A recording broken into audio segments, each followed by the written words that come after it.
Good morning. This is Pastor Doug.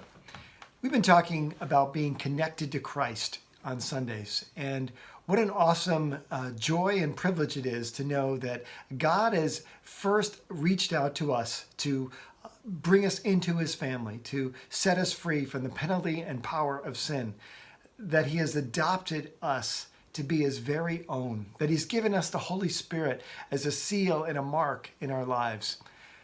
Because of what God has done for us, we respond back in faith in him, love for him, obedience to him, and in love for all of God's people. I have been convicted that it means all of God's people, not just some of God's people, but all of God's people. We are connected to Christ. We are connected to Christ. It isn't just my own personal experience. It isn't even just one particular church. It's the universal church or assembly or gathering of God's people. Last week we talked about growing and continuing to grow in our faith by knowing God. And I think one way that we really grow in knowing God is by being actively involved in bringing the gospel to other people through our words and through our deeds. And in some ways, it's easier to say, well, I'm just going to kind of live the life of Jesus out in front of them and hope that maybe they would someday ask, why do you live the way you do? And that's an important part.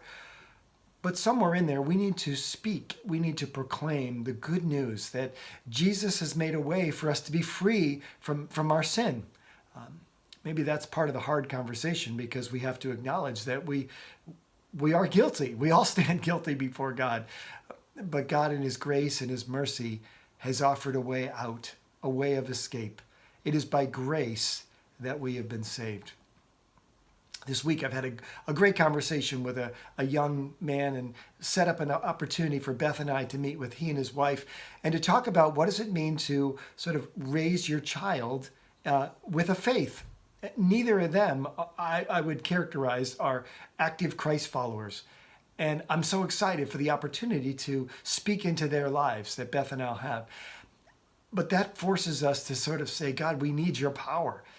God, we need your Holy Spirit to be at work in us and through us. We need you to open up the eyes, their eyes of faith. And as we see that happening, it grows us in our faith, and it gives us a greater understanding of God's love for other people so that we also can express that love. It's kind of scary to be kind of out there with our faith, but I encourage you, if you want to really grow in experiencing God, it's something that you've got to do to be able to experience it.